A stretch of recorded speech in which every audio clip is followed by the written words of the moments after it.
Hello everyone, and welcome to my Y and our American TV show official channel.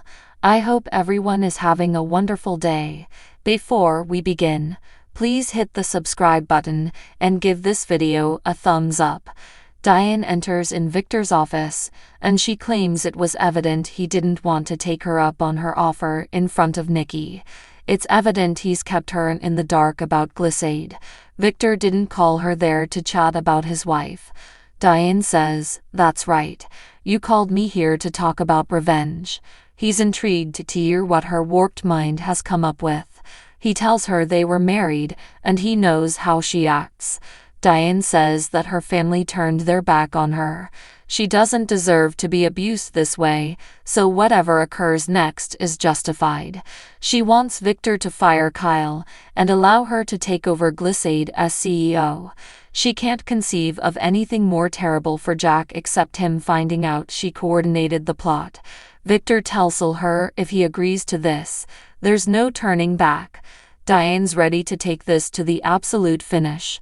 At the club bar, Jack tells Kyle he hasn't spoken to his mother, and he's going to Paris tonight to bring Ashley home. They agree it's excellent news, but Jack concerns what he's walking his sister into. It's going to be different at the house, and it could upend her progress. Jack misses her and appreciates having her nearby. Kyle offers to help with the transition. He's been questioning his decision to move out. Without Diane around, things could be more manageable. Jack tells his kid how much this means to him. Kyle smirks that Ashley might be delighted his mother got the boot. She saw through her pretense. Jack believes he should have listened to her, and Nikki, and Phyllis too. Kyle thinks they should be ready for some gloating. At his apartment, Nate answers a knock on the door. It's Amy Lewis, who thanks him for seeing her again. "It's been a long time since I've been in Genoa City. It's good to be back." Nate tells her he didn't expect to hear from her again so soon. He asks why she came back after all these years. Amy thinks they have unfinished business. There's something she didn't tell him when he came to visit her. She wanted to know what kind of man he was before she decided whether or not to open up to him. "I wasn't sure if I was ready." Nate claims she's there, so she must have decided to share. Amy informs him that when she lived there before, she and his father were more than co-workers and friends. "We were pretty seriously involved." Nate questions why she's telling him this now. Amy adds there's something he has to know, something your father never knew. Phyllis finds Chance on the patio at Crimson Lights and says she needs to talk to him. She protests that he arrested the incorrect person. Chance won't let her go off on him and says he can't discuss this with her. Phyllis sits down and explains him that as the mother of the lady he's dating, he can give her a couple of minutes. She worries what Summer's going to think when she finds out he arrested her brother. Phyllis says Chance all he needs to do is discover Heather's real killer. Chance responds that's easier said than done and reminds her there is zero evidence against Sharon. It's in the DA's hands. Pointing the finger at someone she has a past with isn't going to change anyone's opinions. Phyllis thinks she'll just have to discover the evidence herself. At Society, Daniel's pleased Christine got him released on bond. Christine knows he didn't do this. Daniel complains everyone is looking at him. It reminds him of him and Lily going on the run following Cassie's accident. Christine thinks it proves he has nothing to conceal. She asks whether he knows who the real killer could be. Daniel thinks his mother has an idea, but it's out there even for her. Christine will entertain anything right now, even something from Phyllis' sick imagination. Daniel claims his mom thinks Sharon's guilty. Christine considers this a hell of a stretch. Daniel knows that Sharon's been struggling with a lot of old sentiments concerning Cassie's death. He admits that he went and blamed her. Christine cringes and warns him not to engage with her again. She muses about Phyllis' background with Sharon. Maybe she was seeking for a scapegoat to protect him. Daniel concedes this could be true. Chris argues that may potentially work to their advantage. At her house, Sharon reads that Daniel's been arrested. Her jaw drops. Hallucination Nick appears and says, "You can't be surprised. You knew this was coming. You made it happen." Sharon says that doesn't make things any easier. What she said in action is now a reality. Daniel has been arrested. Sharon continues thinking what Daniel is going through, being accused of murdering the woman her father arrested. She's lost them both. It's too painful to bear. Nick warns her she can't go on like this. "You need to be honest about what happened that night. Come clean. Think about how much better you'll feel." Sharon agrees. The guilt is too much. Someone knocks at the door and hallucination Nick disappears. Sharon unlocks the door to real Nick. He wonders, "What's wrong?" Sharon tells Nick she's having doubts and blurts, "Daniel has been arrested." Nick doesn't believe he would kill Heather or anyone else for that matter. Sharon feels the cops must have uncovered enough evidence to file charges. Nick's confident chance would have been very careful before arresting Summer's brother. Sharon suggests maybe it was an accident. Maybe they fought and it got out of hand. Nick remembers that the last time Daniel was engaged in an unintentional death, he went on the run. He's not that person anymore. Sharon is sure that if Daniel had any participation in what happened, he'd have turned himself in. Nick wonders if fate's heard about Daniel. Sharon doesn't think so. Nick thinks it will be jarring. Sharon said they'll make sure she's okay. Now she can see why Phyllis was so keen to pin this on her. She watched the walls closing in on her son.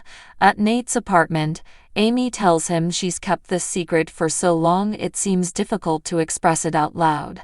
"What Nathan never knew is that the last time I saw him, I found out I was pregnant."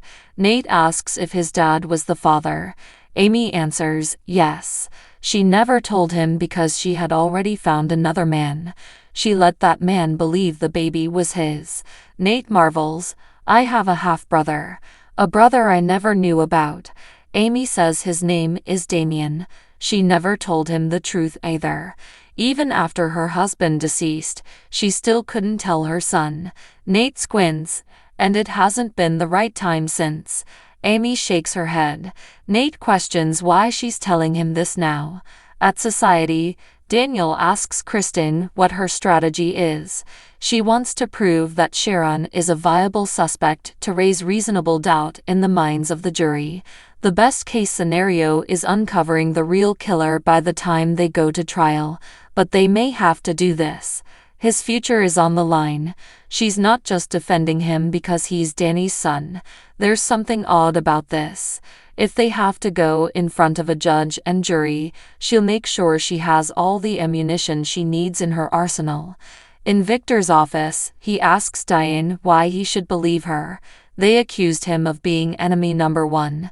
Diane argues that now that the Abbotts have burnt her, his ulterior motives aren't her concern, except that she can use them to her advantage. She shouts that their love was conditional. It's their turn to hurt. Victor smirks. He assures her he'll examine her plan, but first he wants a display of trust. "I need proof of your sincerity and your loyalty. How come up with that is your choice. Surprise me." Diane promises Victor he'll get his proof and she's ready to go all in. He's never had to apologize for having family and power, but when she wants that she's some kind of monster. Betrayal is inspiring.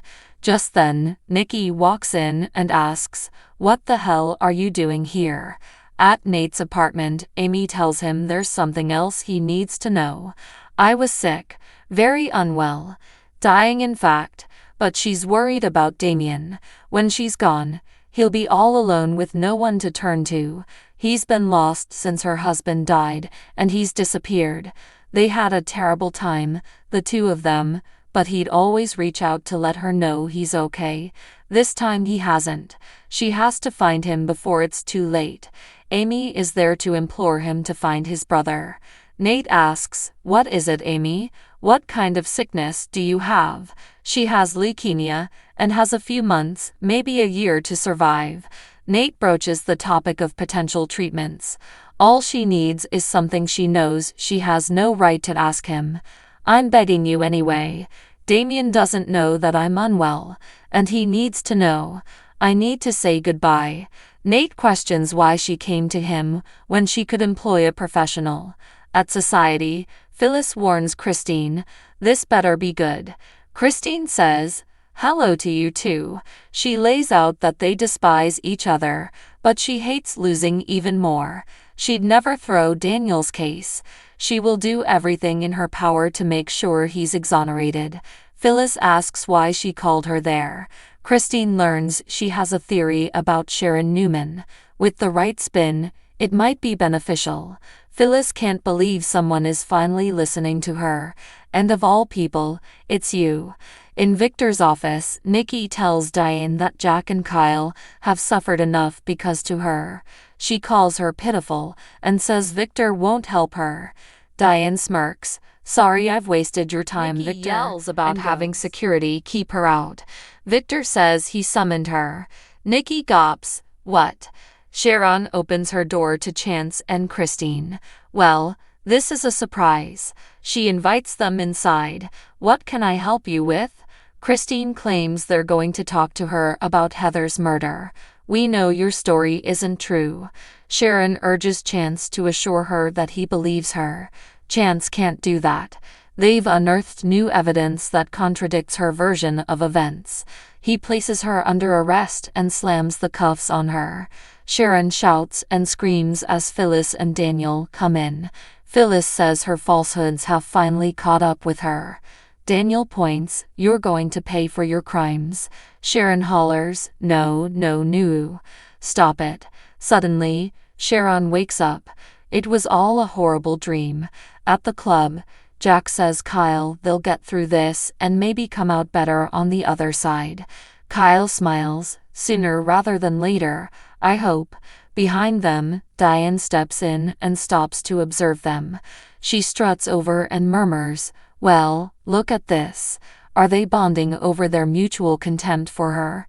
Jack adds that's no longer her problem and proposes she leave town if she doesn't like it. Kyle believes that's an excellent idea. Why doesn't she go back to Los Angeles to be Taylor Jensen, since living a lie is all she knows how to do? Both men walk out. In Victor's office, Nikki asks him to please inform her he's joining forces with Diane to go after Jack. He just wanted to see how far she would go. Nikki can see he's up to his old tricks. He's either egging Diane on or he's truly planning to aid her. Either way, she won't put up with it. She won't allow him to further his vendetta against Jack.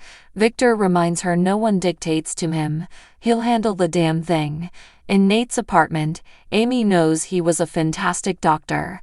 The father who reared Damien was also a doctor. He looked up to him, which is part of why she couldn't bring herself to tell him the truth. She's hoping Nate will find his brother, get to know him, and maybe be a mentor. He's older than Nate, yet he can fill a hole. Nate gathers she wants to search down a man and instruct him how to conduct his life. Amy realizes it's a lot, but will ask him to think about it. She'll stay in town till she learns what he's decided. Nate will get back to her. Amy thanks him and departs. At society, Christine tells Phyllis that she's not saying she thinks Sharon's guilty. She merely had to raise reasonable doubt for the jury. Her son's life is hanging in the balance. For Daniel's sake, they have to set aside their differences and work together. Phyllis can't believe she's asking this. What do you need me to do? At Sharon's apartment, she sits on the steps to the bedroom and tears. I can't do this. I can't live this way. So what do you guys think about this update? Let me know in the comment below. And if you like my videos, please press like and subscribe for more. I will see you guys next time.